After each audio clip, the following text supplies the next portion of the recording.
would love to hear you describe an experience that came up in my reading. It relates to a day you found yourself walking across a football field. Oh, yeah. I don't know if that's enough of a cue. But I would love to hear you expand on this because I did read about it, but I feel like there's probably more to the story. So could you please just provide some color and tell the story?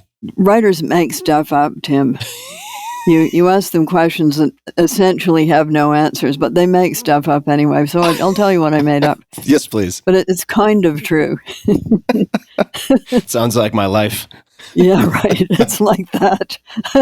Mostly kind of true. Yeah, it's sort of true. Your previous question, what did growing up in the woods have to do with being a writer? There wasn't anything to do except when it was raining, except reading, writing, and drawing. So there were no other things to do, like no theaters, no schools, no television, no, what else can you think of? None of those things. So therefore, I fixated on writing pretty early. And it was a narrative family. People told stories. And my older brother was a gung-ho writer. He wrote lots of things at that age. He turned into a scientist, but he was very narrative when he was, say, 10, 9. Anyway, back to the football field. There I am, having written my first novel at the age of 7. It was about an ant. Some structural difficulties there, Tim, because ants don't do anything until they're in the 4th stage of their life. So they don't do anything when they're an egg. They don't do anything when they're a larva. They do nothing when they're a pupa. And it's only when you get to, the last part of the story that they actually have any legs. So I don't start books that way anymore, Tim, but I did then. So then I stopped writing. I took to drawing. I drew a lot. And then I ended up in high school at slightly too early an age. They skipped people then. I think they've stopped doing that. So I was 12 and some of the people in my class were almost 16 because they failed people then, Tim. So it was a slightly daunting experience. But I can imagine. But things evened out after that. Yes, I was quite short. In fact, I'm still quite short. Well, people got bigger. Both of us. For a while, I was sort of normal size, but that's no longer true. There's all these, enormous kids who drank a lot of milk with vitamins in it. Anyway, there I was in high school. And I love my grade 11 teacher. That would be the 3rd year of high school. What do you call that? In the States, it's something else. I guess junior year. But what do you guys call it? 5th form? I don't know if you use the British system. I have no idea. No, that's English. What do you guys call it in Canada? Well, we called it different grades, like 9, 10, 11, 12, and in those days 13, but they've done away with that. Yeah, we would call it 11, probably, I guess, 11th or junior year. Junior, yeah. So my great English teacher, who I put in a book, because she was so peculiar. People go back and they do documentaries about you, right?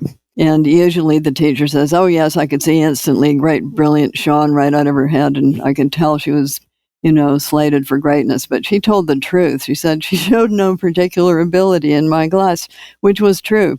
I didn't show any particular ability in her class.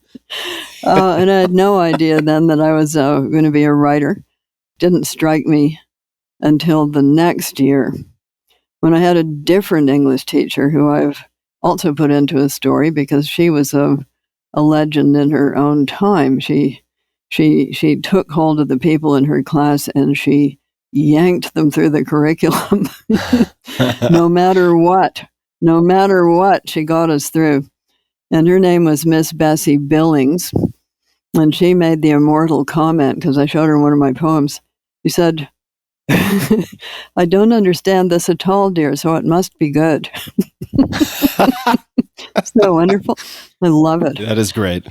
Yeah, so I started writing poetry in grade 12. And the story I tell about that is that I was crossing the football field in a pink princess line dress that I had sewed myself, a work of art, Tim. You don't know what that is, do you? Oh, I can envision, based on some of the words, what it might look like. Princess line. It had these panels, and then it sort of flared out. Anyway, it was great. Loved it. I kept the button. It had a beautiful sort of button on the front, which I still have. Oh, yes. Well, I'd made a terrible mistake. I'd gone into home economics instead of the secretarial sciences, which I should have done. Had I known, I would have done that, and then I would know how to touch type, which I don't. And it's too late now, Tim. So there I was in my pink princess line dress crossing the football field, and a poem occurred to me. It wasn't a very good poem, but it was a poem. I was very excited about it. And this is how these things start. You write some pretty terrible poetry that you're very excited about. And luckily, there's nobody there to tell you this is really terrible poetry. And then you go on from there. What did it feel like when this poem came to you? I mean, the lie. Now, you can tell me how much of this is, a sort of a revisionist history and storytelling, and how much of it is a reflection of your experience. But, quote, a large invisible thumb descended from the sky. And it's the eureka moment, Tim. Yeah, a big thumb came out of the sky. You believe that? What else would you like me to tell you that you will also believe? Well, I already asked about astrology, so you got me. You can tell me anything. Yes, it was very interesting to me. And I had been trying out these potential careers, like I was going to be a painter, and then I revised that. I was going to be a fashion designer, and then I revised that, and I went into home economics, because in the textbook, it was called Guidance. In grade 9, you were supposed to decide what your career was going to be. Can you imagine? Who knows anything when they're that old? Yeah, not me. So the guidance textbook had 5 things that girls could do. And they did not include astrophysicist. Let's see if you can guess what they were in 1952. I think I can, but I'm cheating. Nurse, secretary, school teacher, airline stewardess, as they were known, and home economist. You've read what I wrote. Bad cheater. I have. I know. I am a bad cheater. I am, or a very good cheater. I don't know. Well, you didn't get away with it. Yeah, I know. Yes, that's what was on offer. And being a mercenary child, I looked up what they made. Because I did grow up in a family in which it was expected that you would support yourself. So the home economists made the most, believe it or not. So I went into that. But then I decided, no, this is not for me. I'm going to be a biologist. I was going to be a botanist because I was actually quite good at it. But then along came this writing. And much to my parents' dismay, but being the bite your tongue kind of parents, I think they just hoped it would be a phase, that I would grow out of it. It's been a long phase. A phase, yeah. Well, they did say the very practical thing right off the bat. They said, well, how are you going to support yourself? I said, I'll get a job, which I did. I got lots of jobs. And then my mother said rather caustically, if you're going to be a writer, you better learn to spell. And I said, others will do that for me. And they have. Now we have spell check. All good things come to those who wait, I guess. That's true. You were right. I had to wait a while, but